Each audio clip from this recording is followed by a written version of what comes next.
Cordial bonjour, je suis ravie de vous retrouver pour cette vidéo.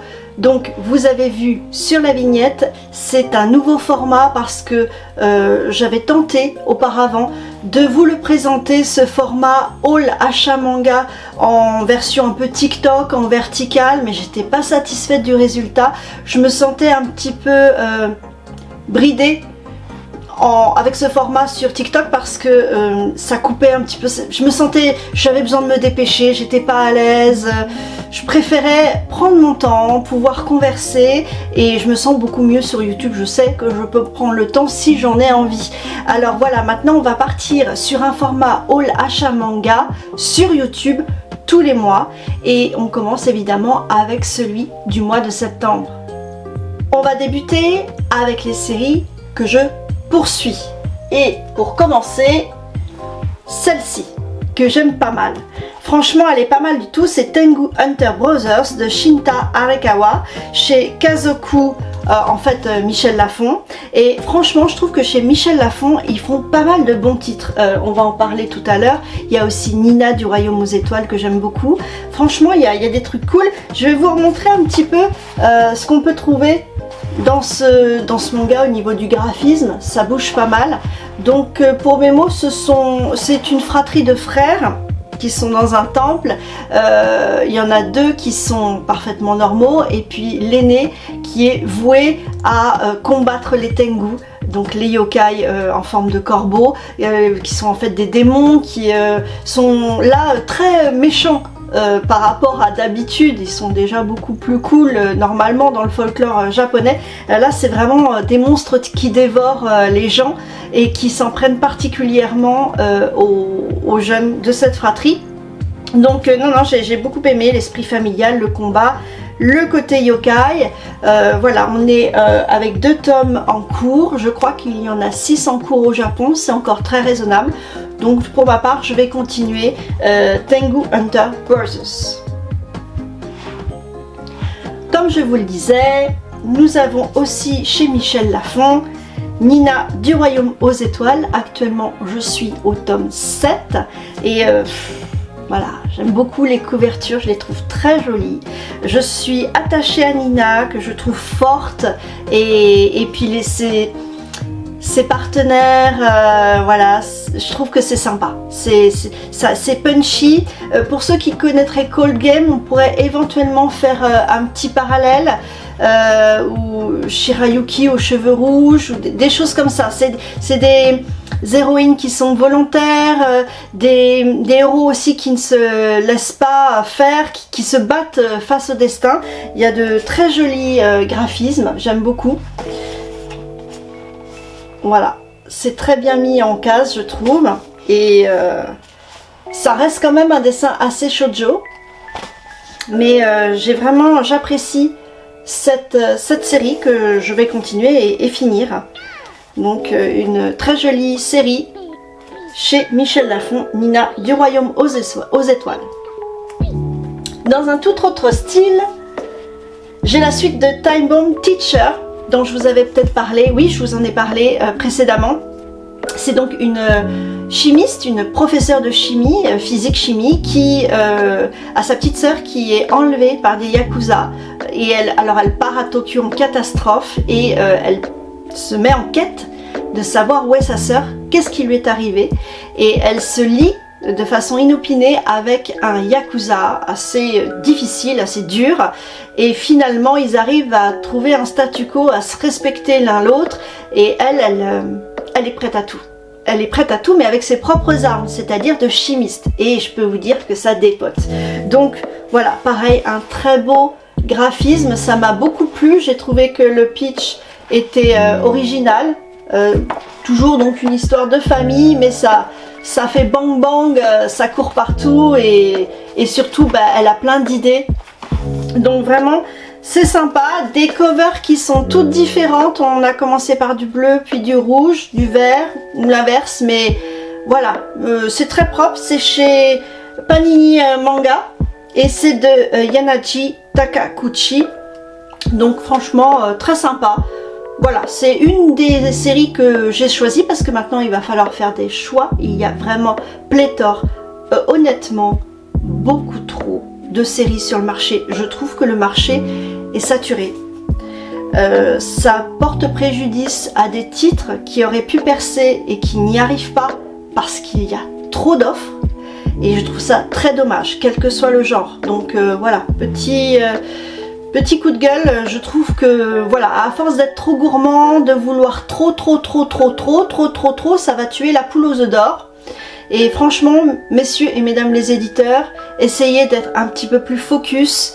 Voilà, essayez peut-être de réduire un tout petit peu. Il faut de l'offre, j'en conviens, mais là trop c'est trop. Et puis les gens sont obligés de faire des choix, ou alors ils sont complètement perdus, ils commencent une série, ils la finissent pas, enfin c'est idiot quoi. Donc il faut savoir être raisonnable et faire des sélections assez rigoureuses. Essayez vraiment de proposer le meilleur, franchement. Donc voilà, c'était mon avis, comme ça, j'ai sorti comme ça, mais c'est vrai que ça fait plusieurs mois que j'analyse un peu la situation et je trouve franchement que ça part en cacahuète. Donc à mon avis, vous savez, on est un peu dans la bulle manga. Là c'est la romance depuis le Covid, là c'est tout beau, tout rose, ça ne fait que monter. Mais en fait, un jour ça va exploser et il y en aura plein qui seront sur le carreau. Donc c'est dommage, il faut un petit peu se concentrer et que ce soit les lecteurs ou que ce soit les maisons d'édition. Voilà, je pense, moi en étant au milieu, lectrice et aussi chroniqueuse, je pense vraiment que ce serait pas mal de se recentrer un petit peu sur moins de titres, mais peut-être plus qualitatifs, plus percutants.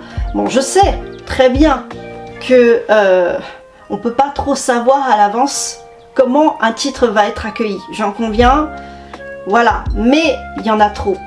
Il y en a trop et il va falloir quand même écumer un petit peu tout ça. Voilà, je suis désolée, c'est sorti comme ça, au détour de la conversation, mais je pense que c'était important. Dites-le moi en commentaire, n'hésitez pas à me donner votre avis sur la question. Et puis s'il y a des maisons d'édition, parce que j'en connais pas mal, d'ailleurs je les apprécie beaucoup, et ben on a très bon rapport, alors n'hésitez pas à me donner votre point de vue en tant qu'éditeur, en disant oui, Priscilla, tu as raison sur ça, mais attends, il y a aussi ça qui font que on peut pas gérer autrement. Alors ça m'intéresserait d'avoir votre retour aussi les éditeurs. Bon alors on arrête de papoter, on va essayer d'être focus. Là, retour Call Game, j'en parlais tout à l'heure, une série que j'aime beaucoup qui était donc chez Kazé, qui a été repris par Crunchyroll. Voilà, toujours un petit peu de difficulté en tant que collectionneur au niveau de ce que ça peut donner dans une mangatech entre le logo Kazé et le logo Crunchyroll qui est pas au même niveau.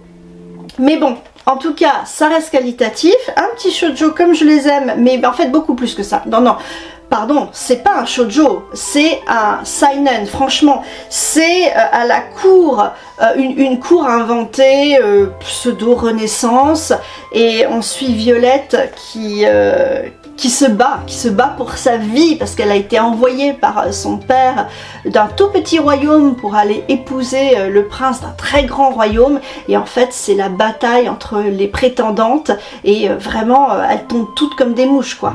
Donc non, j'aime beaucoup. Il y a des scènes qui peuvent être dures, donc c'est pas du tout à mettre entre toutes les mains non plus, mais moi j'apprécie beaucoup cette série, je la trouve très aboutie.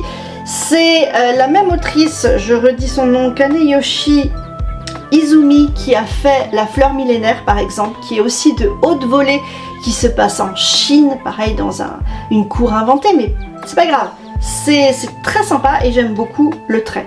Donc voilà, on en est au tome 7, enfin pour moi, tome 7, chez Crunchyroll, du coup.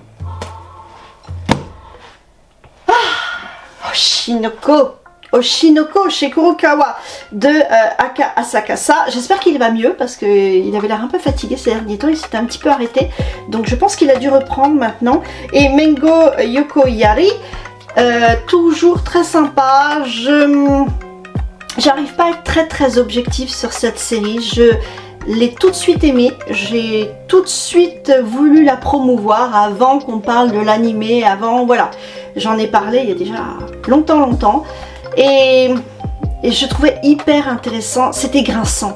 C'était le sang derrière les paillettes, le thriller, tout le côté, la dimension psychologique, le harcèlement, voilà. C'était passionnant à suivre. Alors oui, ça part un petit peu quelquefois dans tous les sens, mais finalement il y a quand même un fil rouge et derrière ces jolies petites covers kawaii, ben, en fait c'est un vrai thriller et c'est passionnant à suivre. Donc actuellement, voilà le tome 8 que je vais me régaler à lire. Donc Oshinoko chez Kurokawa. Au passage, nous faisons un concours avec Tracy et le baron du manga. Donc Tracy, c'est Théo Popway. Pardon, j'accroche ton nom de compte. Actuellement sur Instagram, on fait un super concours des 1000 abonnés et le baron propose la série Oshinoko. Tracy propose Blue Flag et moi ce sera Hanako-kun Toilet Bond. Donc si ça vous dit de participer, n'hésitez pas, vous pouvez encore jusqu'au 31 de ce mois-ci. Donc ça c'était Oshinoko. Et on finit, pour ceux qui connaissent, parce que j'ai fait une vidéo YouTube dessus, Isabella Bird, une personne qui a réellement existé, une exploratrice de renom anglaise. Et voilà, on est déjà au 10e tome, ça y est. Et là, elle est avec son antagoniste Charles qui va absolument lui piquer son, comment dire, son guide, avec qui elle s'est vraiment liée, sur qui elle se repose. Et elle fait tout le Japon du début 20e. Elle veut absolument aller au nord du Japon, rencontrer les Ainu. Et voilà, donc c'est sans lui, ça va être compliqué. Donc là, c'est, vous avez vu, hein, sur la couverture, c'est ça fight. Mais j'adore. Et j'adore. Alors donc c'est chez Kiyun, bien sûr, c'est un seinen et c'est de Taiga Sasa. Pour moi, Taiga Sasa, c'est l'équivalent de Kaoru Mori Bright Stories. Il est aussi beau qu'elle. Et franchement, c'est magnifique. J'aime beaucoup les traits. Et c'est passionnant à suivre. Rien qu'au niveau sociétal de l'époque, il y a un travail de recherche fou. Et puis on adore Isabella qui est un petit peu fofolle et puis par moments qui arrive à se reconcentrer sur la situation, mais c'est une volontaire et elle se laisse pas abattre comme ça. Donc si j'ai une série à vous recommander dans ce genre là, et ben c'est sûr, c'est Isabella Bird. On a fini pour les séries que je suis. Maintenant on va passer à des séries que je commence mais que pas mal de gens connaissent. Il m'a été chaudement recommandé chez Meian, Make Up with Mud. Il paraît que c'est excellent, que ça traite très bien, voilà, de la manipulation côté pervers narcissique, toxique, relation toxique. Et donc je me suis dit allez, il faut que je m'y mette. Donc un seinen, voilà, qui en plus franchement un design qui est très joli, très agréable à regarder et passionnant, un vrai fond en fait, un vrai fond sociétal derrière. Donc j'ai décidé de le commencer. De mémoire, je voudrais pas que vous soyez toutes jalouses les filles, mais c'est Mera Laloutre avec qui j'avais échangé sur ce titre là. Donc Mera, si tu me vois, voilà, grâce à tes conseils je commence Make Up with Mud, donc de Yoshikazu. Oh là, c'est un peu difficile ce soir. Yoshikazu. Et donc pareil, ben, je pense à un titre de grande qualité. Et voilà, donc ça c'est le premier. Et le deuxième, voilà, chez Mangetsu de Akira Amano. Donc c'est Ron Kamonhoashi, Deranged Detective. Un petit peu quoi, le détective bar, je pense qu'il n'en fait qu'à sa tête, une sorte de, j'imagine, Sherlock Holmes un petit peu à l'ouest. Si étant Sherlock Holmes c'était à l'ouest, sinon il serait pas aussi génial. Voilà, eh bien, écoutez, ça n'a pas l'air mal au niveau du design. Voilà, moi je vais découvrir ça un petit peu après la bataille, après tout le monde, mais je me suis lancée, je me suis décidée. Donc voilà, je pars là-dessus et c'est chez Mangetsu. Ensuite, nous allons traiter les nouveautés de ce mois-ci, de cette rentrée. plonge dans le vif du sujet et on commence avec Ki-yoon et B-Side. B-Side, ils ont fait une super com dessus avec un pianiste de renommée. Je vais vous marquer son nom quelque part sur l'écran parce que je ne m'en souviens plus, honte à moi. Mais voilà, Ki-yoon, ils sont très forts en ce moment pour faire de la promotion, je trouve, mais intelligente. C'est-à-dire qu'ils vous proposent de découvrir un manga, un nouveau titre à l'Olympia, et puis de voir plein de choses autour, plein d'événements gratuitement à l'Olympia. Je trouve ça super cool. Et puis là, ils se sont associés à ce pianiste pour parler de ce manga qui justement traite d'un héros pianiste qui, si j'ai bien compris, est possédé, entre parenthèses, par Beethoven. Et donc j'ai trouvé que c'était hyper original en fait comme pitch. Et alors, c'est franchement pas mal au niveau du design. C'est parce que c'est pas facile de traiter des mangas sur la musique. Il y en a quelques-uns, même assez réussis. On pense à Blue Giant par exemple, ou Euterpe. Et c'est vrai que on n'entend pas la musique, mais on la vit malgré tout au travers des cases. Donc, waouh, ouais, ça peut être assez sombre. Donc, voilà, je pars sur cette nouveauté de la rentrée, B-Side. Ah oui, ouais, voilà, ça y est, je l'ai, heureusement qu'il y a le petit bandeau. C'est Sofiane Pamar, qui est donc le pianiste qui s'est associé à Ki-yoon pour la promotion de B-Side, qui est donc réalisée par Kokoro Hirai. Donc ça c'est cool, c'est un seinen et ben écoutez, je trouve qu'il sort un petit peu de l'ordinaire. J'avais envie de le défendre et de le tester. Voilà, toujours chez Ki-yoon, ce titre qui m'avait un petit peu interloqué au début. J'avais feuilleté sans savoir ce que c'était. Pour moi ça me parlait plus, j'imaginais une tribu un petit peu nomade, un petit peu à l'ancienne, voilà, pas de modernité. Et puis tout d'un coup j'ai vu des espèces d'hommes en tenue voilà, un petit peu moderne. Je dis ah, c'est un petit peu le choc des genres, qu'est-ce que ça veut dire et tout. Et en fait non, ça fait sens. C'est un royaume alors c'est le royaume de Keiju.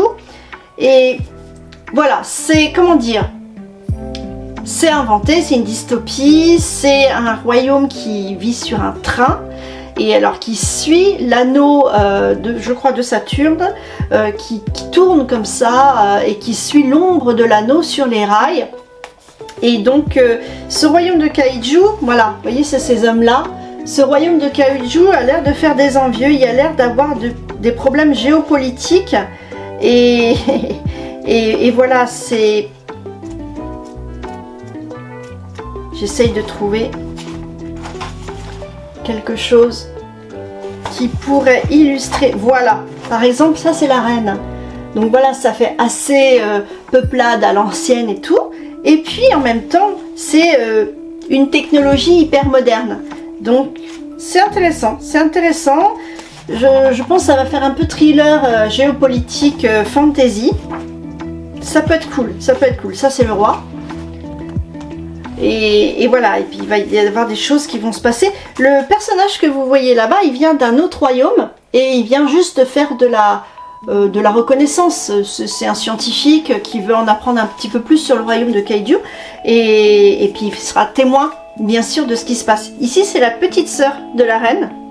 Vous ne croirez pas, elle est très garçon manqué, mais en fait c'est elle qui va être le guide de notre scientifique et il va leur arriver plein d'aventures. Mais bon, ça je dis ça théoriquement parce que j'ai pas encore commencé à lire, mais ça avait l'air d'avoir du potentiel. Donc toujours chez Ki-yoon en seinen. Shadows of the Ring, hein, l'anneau de Saturne. Voilà. Ensuite, alors là c'était pas du tout prévu au programme. Merci Steph Manga Critique pour m'avoir fait craquer sur ce titre parce que tu en as parlé dans tes nouveautés de septembre et là je me suis dit tiens, bah, franchement Je m'attendais pas à ça, je ne serais pas allée forcément comme ça, mais je me suis dit c'est original, voyons ce que ça peut donner. Alors je me suis lâchée et je l'ai acheté, c'est Vatican, carnet de voyage chez Komiku, et en fait il s'agit, a priori si j'ai bien compris, oui c'est ça, c'est l'ère Taisho, c'est début du siècle, et c'est donc un séminariste japonais qui vient faire un stage, enfin qui vient vivre au Vatican, et il va lui arriver plein de choses, je pense plein d'aventures. Donc c'est un graphisme très agréable, je sais pas du tout ce que ça va donner, mais pourquoi pas, je sais pas non plus en combien de tomes ça va être, peu importe, je tente le coup, c'est ça hein, les nouveautés, on voit ça passe ou ça casse, mais Komiku, je les vois pas très souvent, à part The Ancient Magus Bride, et puis L'Enfant et le Maudit. Vous sortez un titre Komiku, ben, vous réfléchissez un petit peu, parce que je les vois pas beaucoup. Et je me suis dit, j'avais envie de les défendre, j'avais envie de défendre ce titre. Parce que voilà, c'est bien de parler mainstream, mais il n'y a pas que ça. Il y a des petites pépites à aller chercher par-ci par-là. Et j'ai envie un petit peu de les aider, de les soutenir, Komiku, parce qu'ils ont quand même un très beau catalogue. Donc, n'hésitez pas à aller voir de plus près si ça vous tente. Pareil, j'avais pas prévu ça. Vous avez vu comme c'est joli? Je sais pas si vous le voyez bien avec la lumière. Hein, c'est super joli au niveau de la cover, on se croirait vraiment sous la mer. C'est chez Vega Dupuis qui a aussi un excellent catalogue de titres, Abyss Azur d'Akihito Tomi. J'ai été attirée par le graphisme, la couverture oui, mais le graphisme je trouvais ravissant. A priori c'est un petit peu une sorte de petite sirène revisitée, hein. On pioche, on est dans l'ambiance, c'est pas vraiment ça, elle a les caractéristiques, mais je pense qu'on peut aller beaucoup plus loin, mais ça m'intéressait. Elle rencontre donc, est-ce que je vais le retrouver? Elle rencontre ce jeune homme, ouais, je vais pas y arriver, si, celui-là, voilà, et donc, oui, bah rien qu'à voir la cover, il leur arrive des aventures, ça c'est sûr. Donc, pas mal, Abyss Azur, pourquoi pas, je vais me lancer également. Et on finit sur un Yuri. Enfin, Antoine Lepcron, avec qui j'ai fait un vlog à Mulhouse et qui est maintenant libraire officiel chez Tribune. Et ben m'a dit mais oui on te le vend comme un Yuri, mais en fait c'est pas vraiment ça. Alors Antoine, je vais faire mon avis, mais j'ai trouvé déjà, je sais pas, le titre super mignon. Les petites demoiselles super mimi aussi, et je pense que ça peut être agréable à lire. Voilà, j'avais peut-être encore une petite envie de fraîcheur avec ces chaleurs excessives. Et alors ça me donnait envie, vous voyez hein, le graphisme c'est très mignon, c'est très agréable. Donc on va voir un petit peu ce que ça donne. Évidemment c'est chez Yuri. Et donc voilà. Un petit Yuri, c'est pas ma lecture habituelle, mais j'ai décidé de m'y mettre petit à petit, d'avoir en fait un panel large de chroniques, tous les genres, je ne m'arrête à aucun genre, j'essaye tout pour pouvoir échanger, pour pouvoir comprendre, pour pouvoir avancer un petit peu dans ma compréhension de lecture sur différents genres. Donc là c'est Makoto Hajino, chez Taifu, qui sort ce joli titre, A Tropical Fish Yearns for Snow. Voilà. Nous aussi d'ailleurs en ce moment, hein, vu la chaleur. Bon, et bien ma foi, on y est. Bon, il n'a pas duré trop longtemps ce Olacha Manga, non? Ça va, hein? Vous êtes encore là? Bon, en tout cas, pour vous dire, pour ceux qui ont eu le courage de rester jusqu'au bout, petite nouvelle, grosse nouvelle, grande nouvelle, je commence un nouveau format sur YouTube. j'ai pas envie de vous en parler. Non, oui, je suis chiante. J'ai pas envie de vous en parler parce que j'ai envie que vous découvriez, que vous soyez surpris par ce format. Je pense qu'il est inédit sur tout le manga game. Et en fait, c'est un petit peu ma double casquette qui a fait que j'en suis venue à traiter le sujet. Donc, je vous donne rendez-vous à la fin du mois pour ce nouveau format sur YouTube. Je vous en parlerai. Bien sûr, j'enverrai un petit peu des posts pour vous dire coucou, c'est en train de se préparer, coucou, c'est sorti. J'espère que vous serez au rendez-vous et puis vous n'hésitez pas à prendre le temps de revoir toutes les vidéos qui peuvent vous intéresser, pas toutes, mais celles qui peuvent vous intéresser, que vous pouvez découvrir ou redécouvrir. J'ai eu une sacrée évolution depuis ces 2 ans, j'ai pris en maturité technique, j'ai un petit peu ciblé aussi ce que je voulais faire exactement, ce que je ne voulais pas faire. Donc voilà, maintenant je suis un petit peu sur mon rythme de croisière tout en essayant de me renouveler quand même un petit peu parce que voilà, on ne s'endort pas sur ses lauriers.